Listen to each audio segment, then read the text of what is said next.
The CDC recently tweeted that the number of patients needing treatment for blood clots is projected to double by 2050. Why would so many people have blood clots? The CDC didn't come right out with the answer to that question, and I know a lot of you guys are thinking of blood clots caused by bad reactions to new pharmaceuticals. Interestingly, the CDC in this new memo pushing a web series on anticoagulants did note that anticoagulants are, quote, the leading class of medications associated with emergency department visits for adverse medication effects for more than a decade. That means that pharmaceuticals have been causing a lot of blood clots for many years now, and that's going to continue. But there is something else that is huge that no one's talking about, and I believe is the reason why the CDC is so confident that immense numbers of people will have venous thromboembolisms, or VTEs, as the CDC calls them. That's a fancy term for a blood clot. VTEs, or blood clots, include deep vein thrombosis and pulmonary embolisms. These are all aspects of heart disease or cardiovascular disease, which, by the way, is the #1 killer of Americans. How is that #1 killer of Americans going to absolutely catapult in death toll this century the same way that it did last century? Through what you eat. Now I'm going to take you into the twisted history of propaganda surrounding food and how Americans have been brainwashed into poisoning themselves to death. Before we get into it, shout out to the sponsor of my coverage, which is Noble Gold. Hey, did you know that silver prices are low right now because investors are selling their holdings because of a turndown in demand? Once fears subside, though, we could see a surge in demand for silver as consumers come back. A perfect time to get your silver IRA started is right now, and this month you'll get an incredible free 3-ounce silver American Virtue coin with a qualifying IRA of $20,000 or higher. You can't go wrong with Noble Gold. Call the team now, 877-646-5347 to find out more, or visit noblegoldinvestments.com. Buy the dip, you guys. All right, what I'm about to tell you is vitally important to understand as we look at the big new push to stop eating meat. If animal products cause heart disease, why did so few people die of heart disease before the anti-meat, anti-dairy push began? Let's rewind. Frigidaire refrigerators recently celebrated 100 years in business. They took a look back at the typical contents of the first refrigerators in 1918. They contained a bottle of whole raw milk, eggs, lard, cream, churned butter, homemade lemonade, homemade cottage cheese, apple butter, homemade jelly, and fresh meat. Today's fridge might include a gallon of reduced fat, ultra pasteurized and homogenized milk, eggs, fat-free margarine, flavored non-dairy creamer, sugary or even fake sugar sports drinks, squeezable yogurts, colored ketchup, bagged salad, ice cream, and frozen dinners. 100 years ago, Americans ate whole, real foods that included lots of animal fats. Today, they eat processed foods, and animal fats have largely disappeared.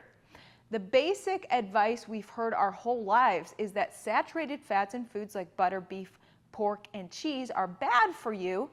The attack on animal fats began with the accusation that they caused heart disease.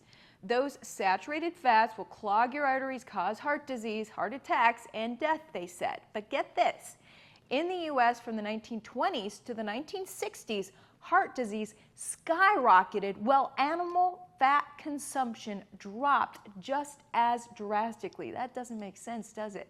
See, a century ago, before animal fats were demonized, people ate a lot of them, and heart attacks were rare.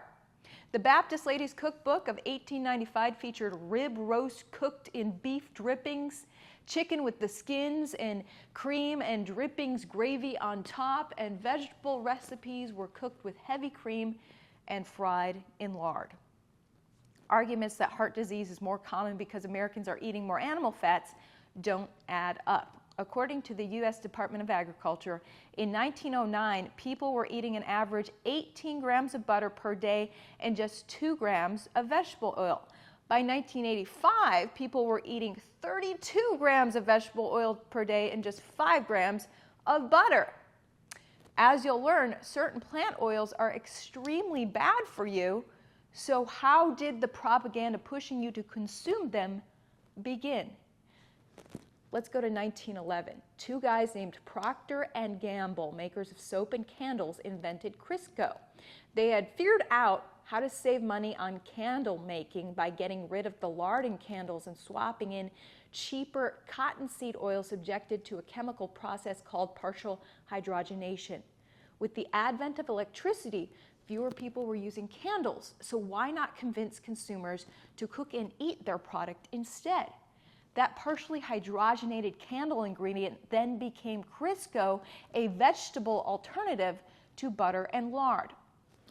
But what would this chemically altered plant fake butter actually do to people's health? It's interesting to note that heart disease rates started to climb at the same time as its introduction. When the first scientists theorized in the early 20th century that cholesterol may contribute to heart disease, the same Procter & Gamble capitalized on a marketing opportunity to push their animal-free product as healthier. They also donated $2 million to the American Heart Association in 1948 to push anti-meat, anti-animal fat agenda.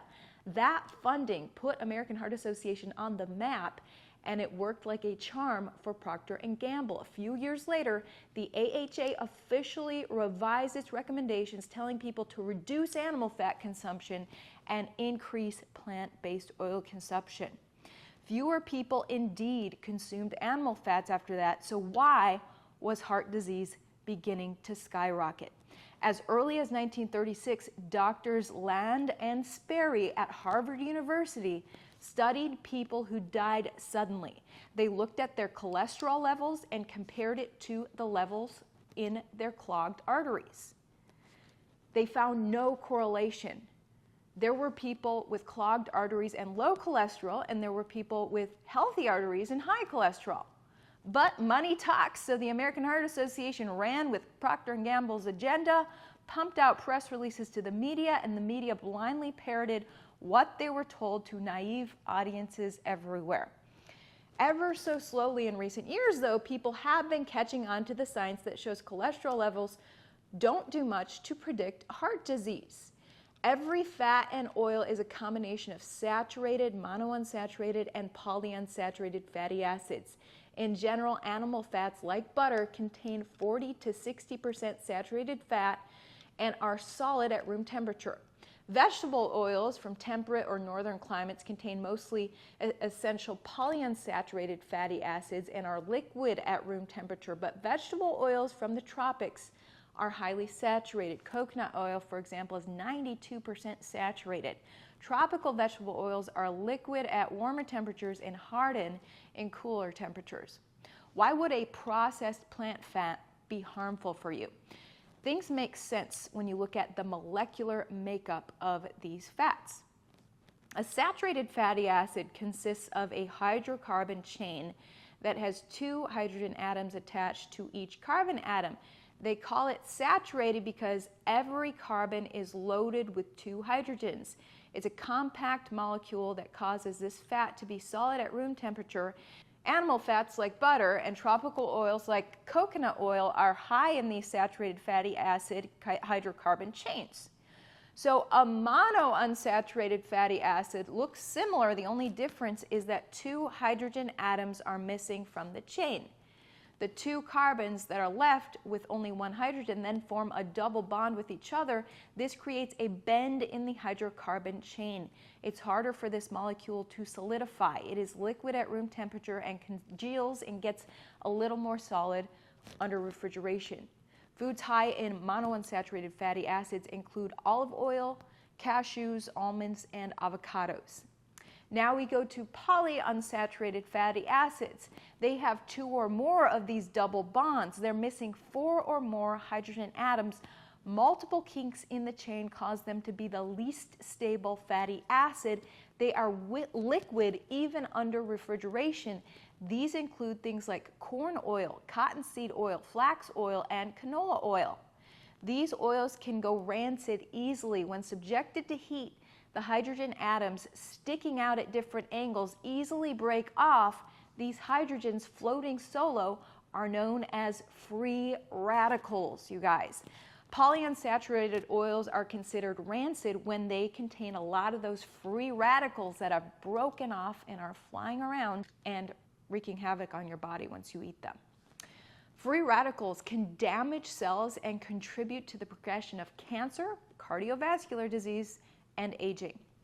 So many scientists believe that oxidized cholesterol is the real villain in heart disease. It appears to initiate the process of plaque buildup in the arteries, and a main cause of cholesterol oxidation in the bloodstream is highly reactive free radicals from industrial seed oils. The plot thickens. American Heart Association literature doesn't mention this. This misleading information about saturated fats has been perpetuated by hand-picked flawed studies and with the help of marketing from the likes of American Heart Association, funded by interest groups like the vegetable seed oil industry. One such flawed study was cited often in the late 1990s to justify the avoidance of red meat and butter fat. In the study, a high-fat 900-calorie breakfast was served to one group, while a fat-free 900-calorie breakfast was served to the other group. According to the study, the high-fat group came out with lower blood pressure, stable good cholesterol, and low bad cholesterol. Those who ate the fat-free breakfast came out with higher blood pressure, higher blood glucose, and lower good and bad cholesterol. That data would imply that the fatty meal was better for you than the fat-free meal, but here's the nugget from the study that the anti-fat movement glommed onto. When subjected to stress, the arteries of the people who had just eaten the fatty meal dilated less than the arteries of the fat-free group. People like the author of the South Beach Diet used the research to say that you are more likely to have a heart attack after eating a meal of saturated fats because your arteries are more likely to constrict. Now let's look at what was actually in those two 900-calorie meals. The fatty meal consisted of an egg McMuffin, a sausage McMuffin, 2 hash brown patties, and a non-caffeinated beverage. The fat-free meal consisted of Frosted Flakes, skim milk, and orange juice. Only about a third of the fat in the first meal is saturated. The rest is a combination of trans, poly, and monounsaturated fats, rancid ones. And it had MSG, an inflammatory additive. Those all are likely contributors to the artery's decreased ability to dilate. While the fat-free meal was loaded with sugar and devoid of nutrients, it had something going for it: no rancid fats with their telltale free radicals and no toxic MSG. If researchers really wanted to study the effects of saturated fat, the study should have compared two identical meals and simply added a high dose of saturated fat, such as coconut oil, to one of them. Nevertheless, the junk science got to the press and convinced many of the dangers of saturated fats. A study in the British Medical Journal took heart attack survivors and broke them into 3 groups. This study got a lot less press, and maybe we'll see why. The first group was told to eat corn oil, the second was told to eat olive oil, and the third was told to eat saturated animal fats. At the end of 2 years, only 52% of the corn oil group was still alive and hadn't had a second heart attack.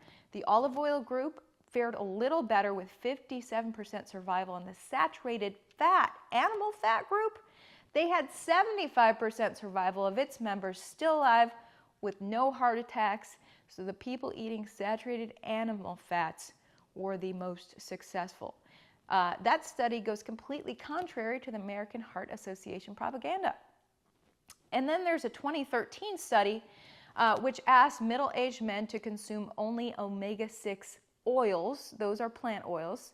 They compared this group to a group with no diet regulations. The group consuming omega-6 plant oils had a higher mortality rate from heart disease and higher mortality rate overall. The study was not covered at all in the press. Trans fats are largely gone, but liquid vegetable oils, possibly more dangerous, have taken their place. Cold-pressed, unprocessed plant oils are not bad for you. They are good for you, but they are very delicate, cannot be subjected to heat, and go bad quickly. Things like flax oil. Good for you, but very delicate. Do not cook with it. So cold-pressed, unprocessed plant oils are almost never used, and that's why. If you see canola oil, safflower oil, corn oil on the label, it is a highly processed, bleached, chemically altered oil version that is rife with free radicals that cause oxidized cholesterol in your blood that then cause heart disease. We now arrive at 2022 when people more than ever are being pushed to stop eating meat. And now that I'm Beyond Meat's chief taste consultant, there's never been a better time to go beyond. One of the top ingredients in Beyond Meat is, surprise, surprise, canola oil. Canola oil is a highly processed, chemically altered version of rapeseed oil. Its fully rancid flavor is stripped through a bleaching process before it reaches store shelves. It is laden with free radicals upon purchase. Fake meats made from processed bugs are also being promoted by celebrities and environmentalists. American Chemical Society reporting, quote, insects could be a healthier protein source because they contain more polyunsaturated fatty acids. So it turns out bugs contain the same delicate, fragile fats contained in plant oils, and when subjected to heat, they go rancid, sending damaging free radicals through the body. With a plan like this to switch to fake meats that are laden with free radicals, it's no wonder the CDC is confident the giant jump in heart disease last century will climb even higher this century, with blood clots as a #1 killer. Let me know your thoughts on all this in the comments.